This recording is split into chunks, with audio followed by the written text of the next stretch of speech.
Selamat pagi, perkenalkan nama saya Agnia Firdaus dari program studi pendidikan bahasa Inggris. Pada kesempatan ini saya akan menyampaikan sesuatu mengenai pengaruh pandemi COVID-19 dalam berbagai aspek kehidupan di Indonesia. Seperti yang kita ketahui, di penghujung tahun 2019, dunia digemparkan oleh kehadiran sebuah virus yang bernama virus corona, yang kemudian menyebabkan infeksi atau penyakit saluran pernafasan yang dikenal dengan istilah Coronavirus Disease 19 atau COVID-19. Virus yang diketahui penyebarannya ini dimulai dari Cina ternyata tidak membutuhkan waktu lama untuk menyebar dan bermutasi di seluruh penjuru dunia, khususnya Indonesia. Hingga pada tanggal 11 Maret 2020, Badan atau Organisasi Kesehatan Dunia yang bernama WHO mengumumkan virus corona ini sebagai pandemi global yang telah menjadi permasalahan bagi hampir seluruh negara di dunia, khususnya Indonesia. Penularannya yang begitu cepat dan mudah menjadi salah satu alasan mengapa hingga kini jutaan orang telah terpapar virus corona dan ratusan ribu lainnya meninggal dunia. Grafik penyebarannya pun menunjukkan peningkatan dari waktu ke waktu. Akhirnya, berbagai permasalahan pun muncul, mulai dari melonjaknya pasien yang terpapar virus corona, sehingga menyebabkan ketidakmampuan rumah sakit dalam menangani dan memberi pelayanan terhadap pasien tersebut, kurangnya tenaga medis yang menangani masalah COVID-19, hingga terbatasnya alat pelindung diri atau APD yang biasa digunakan oleh tenaga medis untuk menangani pasien terdampak COVID-19. Kompleksnya permasalahan yang timbul tersebut menjadikan pemerintah di semua negara, khususnya Indonesia, gencar melakukan sesuatu untuk memutus dan menghentikan penyebaran COVID-19 ini.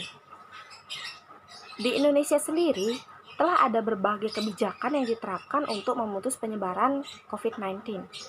Mulai dari pembatasan aktivitas sosial di luar rumah, pemberlakuan social dan physical distancing, larangan untuk berkerumun, hingga melakukan proses karantina wilayah atau yang dikenal dengan istilah lockdown.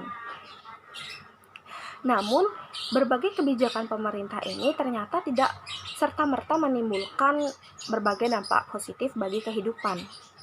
Justru hal ini juga menimbulkan berbagai masalah dan berdampak pada berbagai aspek kehidupan manusia, mulai dari bidang ilmu pengetahuan, politik, ekonomi, sosial, budaya, bahkan sampai pertahanan dan keamanan. Aspek yang pertama adalah aspek ilmu pengetahuan. Pandemi COVID yang mewabah di Indonesia telah memaksa pemerintah untuk membuat suatu kebijakan dengan mengalihkan proses belajar yang awalnya dilakukan secara bertatap muka langsung menjadi proses pembelajaran secara online atau daring. Hal ini mungkin memang terkesan bagus dilaksanakan, apalagi di era revolusi industri 4.0 seperti ini, karena dapat membuat kita bisa bersaing dengan dunia luar.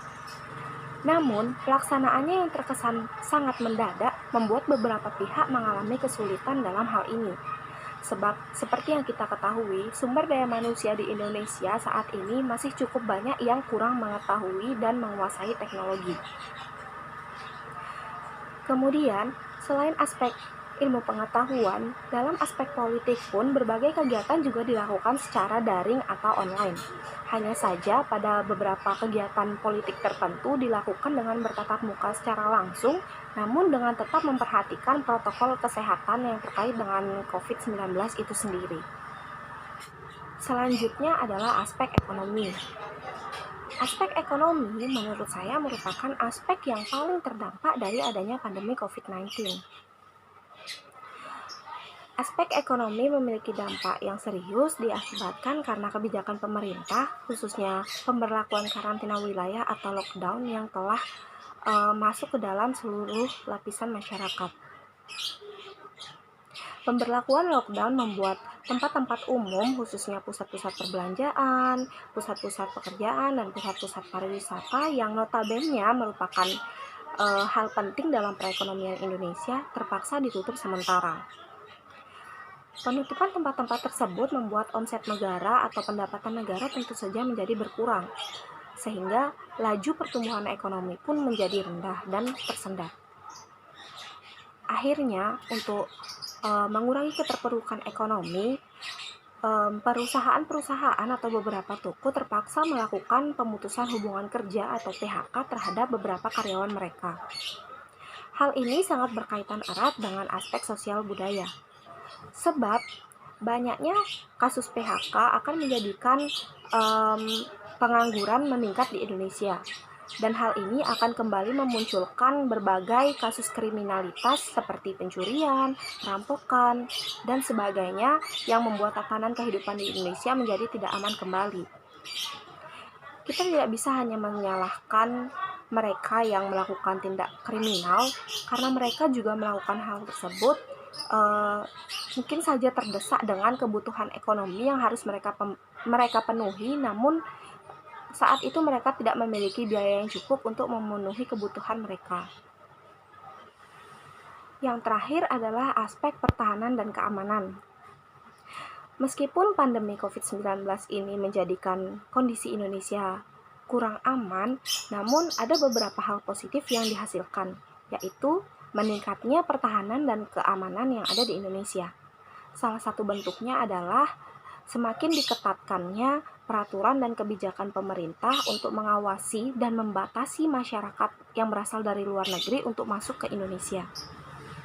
Dari pemaparan tersebut, dapat kita simpulkan bahwa pandemi COVID-19 ini telah sangat merugikan Indonesia di berbagai bidang kehidupan. Oleh karena itu, kita tidak boleh membiarkan hal ini terus berlanjut dan harus segera memutus penyebaran COVID-19 ini di Indonesia.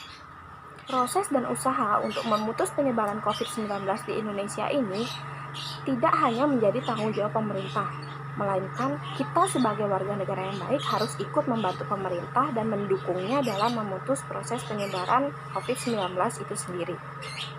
Banyak hal yang dapat kita lakukan, salah satunya dengan cara menaati aturan pemerintah untuk mengurangi aktivitas di luar rumah, mencuci tangan sesering mungkin, menggunakan masker bila berada di luar rumah, dan lain sebagainya. Selain itu, dalam hal ekonomi, hal yang dapat kita lakukan untuk membantu pemerintah mengurangi keterpurukan ekonomi negara adalah dengan sering membeli dan menggunakan produk dalam negeri. Sebab, dengan sering membeli dan menggunakan produk dalam negeri, hal itu